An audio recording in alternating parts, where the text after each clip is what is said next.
So guys, ngayon nandito tayo sa may Copycat PH, dito sa may Paradise Compound, Barangay Kutko, dito sa may Angeles City. So sa mga cat lovers dyan, sabi nga natin nasa Coffee Cat tayo. So for sure may idea na kayo kung ano pa yung pwede nating makita sa loob. So sa mga gusto mag-visit dito, open sila ng Tuesday to Friday ng 11 a.m. to 8 p.m. At pag Friday naman hanggang Sunday ay hanggang 9 p.m. sila. So close sila every Monday. So, Gina? G!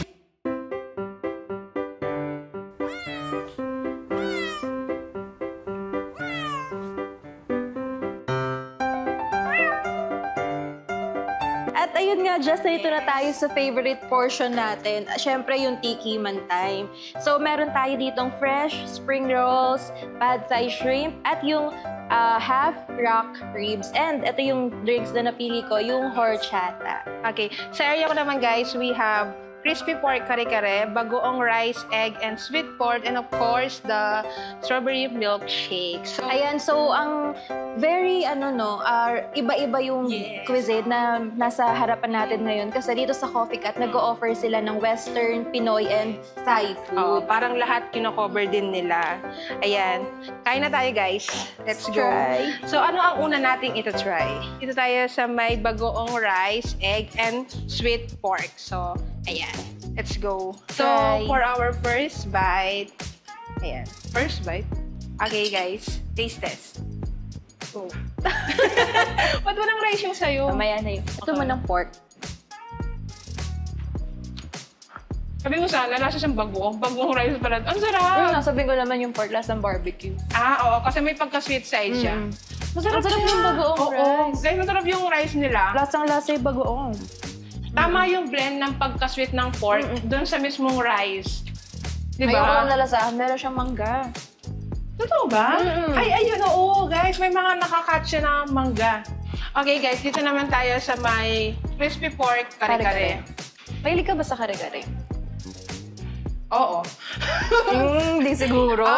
Hindi. Depende sa kare-kare. Kasi ayoko yung mga kare-kare na nakamix agad yung yung meat nila, guys. So, ito, let's see. Baka exemption to kasi Oo. hindi nakamix yung gulay. Yes. Crispy nga siya, guys. Ayan sa bar. Masarap siya. Ate Cars, pili ka na. Anong next natin? Itong pad thai shrimp. Actually, pangalawang beses ko palang nakakatikim ng pad thai. So, Yes. yun pa lang yung maiko-compare ko. So, try natin. Okay. Pad thai Pad shrimp. thai. Alam ko may iba't ibang flavor nung merong chicken. Okay. Dito, more on seafood sila. Yung side nila.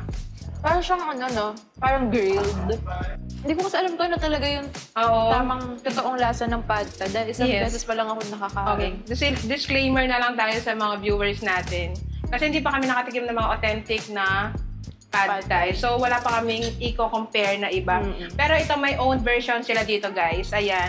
Yung version nila is more on seafood side kasi may shrimp sila. And then as well as tofu, toge. Ayun. So, ito yung version nila dito. Ayan. So, next naman, dyan naman tayo. Try natin itong fresh spring rolls. Taste test, guys.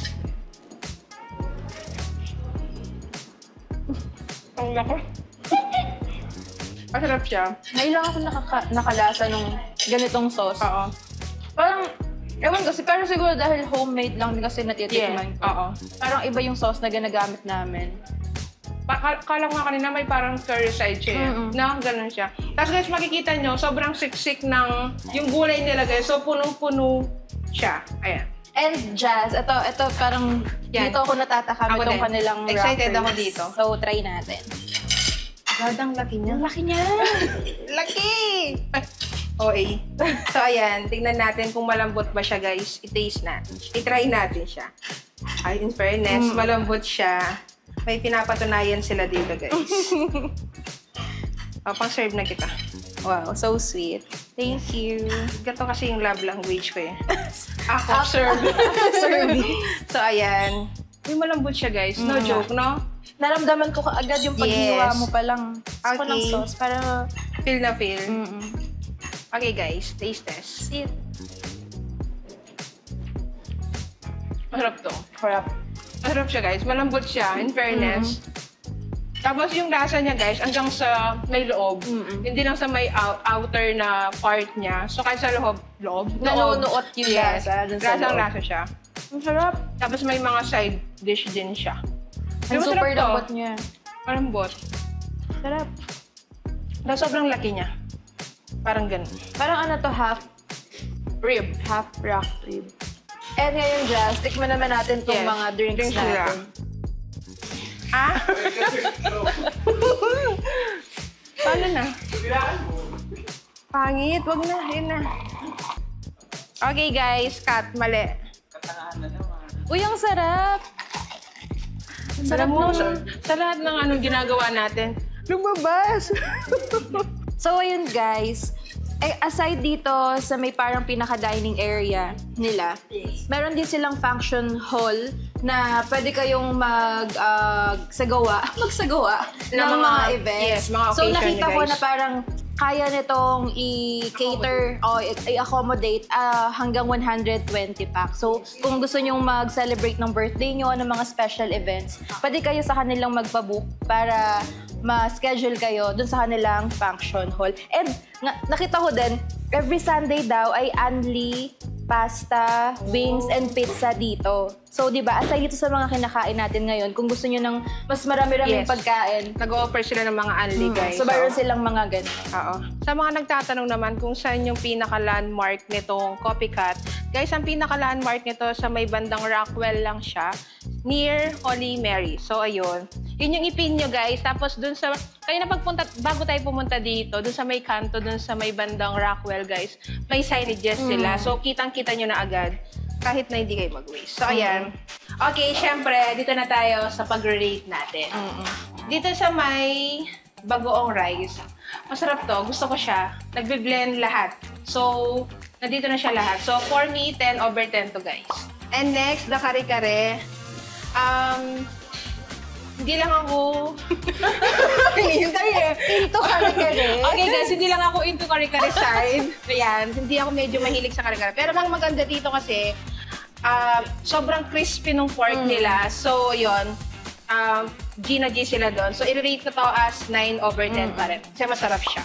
Ayan, ikaw naman Ate Cara. Ako, etong pad thai, sabi ko nga parang hindi ko siya Yes, may compare oo. din kasi sa iba. Pero yung nalasa, yung natikman ko dati, para siyang medyo may sauce something. Pero, i-rate ko siya as 8 over 10. Yes, oo. And etong fresh spring rolls. Oo.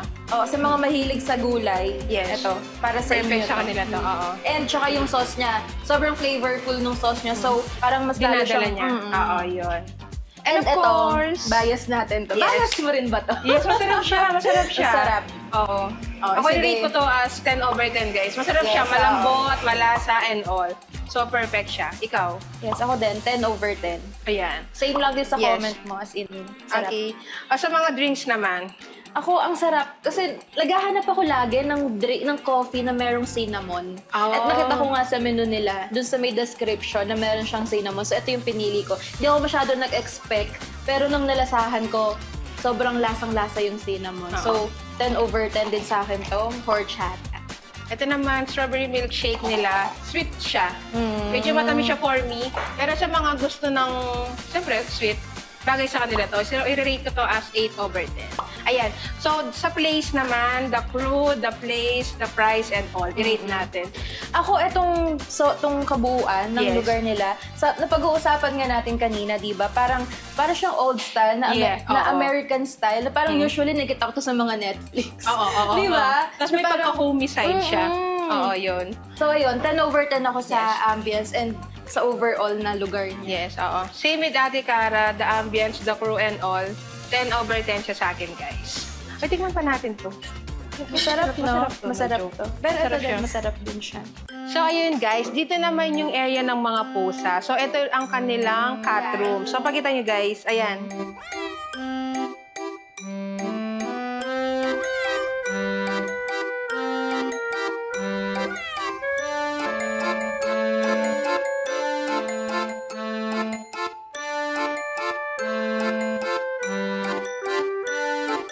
So guys, G? G!